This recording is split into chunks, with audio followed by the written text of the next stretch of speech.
បាទសូមអនុញ្ញាតគោរពជំរាបសួរបងប្អូនទាំងអស់គ្នានៅក្នុងថ្ងៃនេះខ្ញុំបាទឈ្មោះជាជីងថងបាទសូមមកធ្វើការជជែកអំពីបញ្ហាមួយដែលបច្ចុប្បន្នខ្ញុំជឿថាបងប្អូនទាំងអស់គ្នាបានជួបប្រទះច្រើនបាទជាពិសេសគឺលោកគ្រូអ្នកគ្រូដែលកំពុងតែ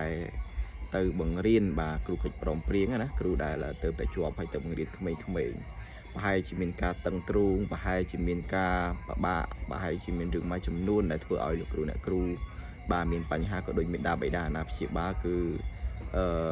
មិនយល់ហើយធ្វើអាការមិនយល់នឹងធ្វើឲ្យខ្លួនឯងមានការឈឺចិត្តធ្វើឲ្យខ្លួនឯងហ្នឹងមិនស្រួលចិត្តបាទបញ្ហានោះគឺនៅត្រង់កន្លែងថាហេតុអីក្មេងពិបាកបង្រៀនម្លេះបាទត្រង់កន្លែងនេះគឺខ្ញុំជឿជាក់ថាមានអ្នកលោកគ្រូអ្នកគ្រូជាច្រើនដែលទើបជាប់ថ្មីនេះហើយនឹងអាណាព្យាបាលមេដាបៃតាសិស្សបាទដែលគាត់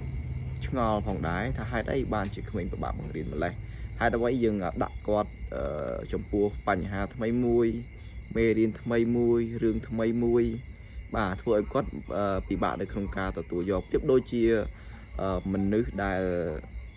មិនចេះអក្សរអញ្ចឹងបងប្អូនយើងព្យាយាមឲ្យគាត់អានអក្សរគាត់ពិបាកនៅក្នុងការអានតើទាំងអស់ហ្នឹងវាមកអំពីបញ្ហាអ្វីដែរបាទ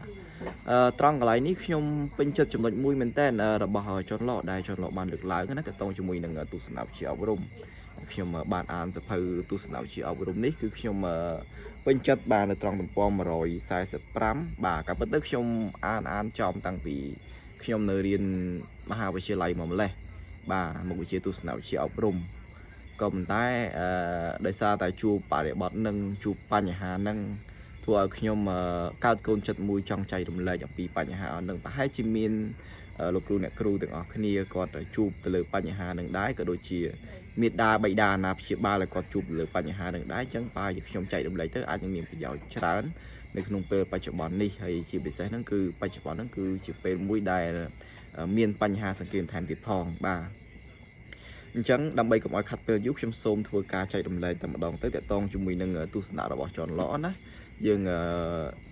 ចង់ដឹងថាតើចនឡគាត់ចាត់ទុកក្មេងជាប្រភេទមនុស្សបែបម៉េចបាទអញ្ចឹងចនឡគាត់ប្រៀបធៀបកុមារប្រៀបដូចជាអ្នកទេសចរថ្មីទើបមកដល់ប្រទេសចម្លែកដែលពួកគេមិនស្គាល់អ្វីទាំងអស់បាទដូចជាជនចម្លែកក្នុងប្រទេសផ្សេងដែរការមកដល់ថ្មីរបស់ជនទាំងនោះ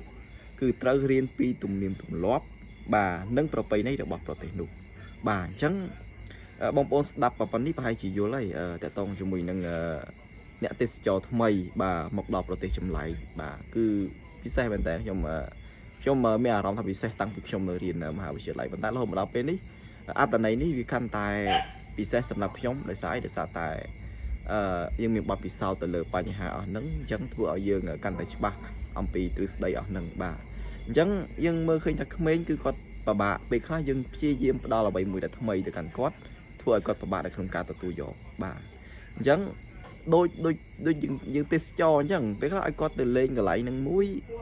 គាត់មិនតាន់ស្គាល់កន្លែងហ្នឹងផងហើយគាត់ឲ្យគាត់ចូលទៅកន្លែងហ្នឹងហើយឲ្យគាត់ស្រួលរស់នៅវាមិនងាយទេបាទអញ្ចឹងក្មេងដូចគ្នាណាបងប្អូនទាំងអស់គ្នាបាទនៅពេលដែលយើងព្យាយាមបង្រៀនគាត់គឺយើងត្រូវការប្រើប្រាស់ពេលវេលាយើងត្រូវការប្រើប្រាស់វិធីសាស្ត្រយើងត្រូវការប្រើប្រាស់ការព្យាយាមច្រើនបាទការតាំងចិត្តខ្ពស់បាទហើយការណែនាំមួយដែលព្យាយាមដោយសន្តិវិធីបាទបន្តិចម្ដងសារជាតិរបស់គាត់នឹងចាប់ផ្ដើមប្រែប្រួលទៅតាមអ្វីដែលយើងចង់បានបាទបើសិនបើយើងមានគោលបំណងបាទអញ្ចឹងនៅពេលដែលគាត់ស៊ាំជាមួយនឹងរឿងអស់ហ្នឹងបាទពីមួយជំហានទៅមួយជំហានពីមួយថ្ងៃទៅមួយថ្ងៃនោះយើងនឹងទទួលបានលទ្ធផលនៅពេលមួយបាទអញ្ចឹងលោកគ្រូអ្នកគ្រូបាទបងប្អូនបាទអាណាព្យាបាលសិស្សបាទសូមកុំតឹងតែងចិត្តអីនៅពេលដែលកូនរបស់យើងនៅពេលដែលយើងបង្រៀនគាត់អំពីអ្វីមួយហ្នឹងគាត់មិនទទួលបានភ្លាមបាទព្រោះថាយើងត្រូវការរយៈពេលយើងត្រូវការពេលវេលាមួយដែលសមរម្យនៅក្នុងការឲ្យគាត់វិវត្តឲ្យស្គាល់ទៅលើអ្វីដែលយើងចង់ឲ្យគាត់ស្គាល់បាទអញ្ចឹងនៅក្នុងខាងនេះខ្ញុំបាទសូមធ្វើការចែករំលែកប៉ុណ្នេះបើសិនបើការអធិប្បាយទៅមានការខុសតកន្លែងណាមិនសមរម្យក៏សូមមេត្តាខន្តីអភ័យទោសបាទសូមអរគុណសូមគោរពលាជួបគ្នានៅក្នុងវីដេអូក្រោយទៀតបាទសូមអរគុណ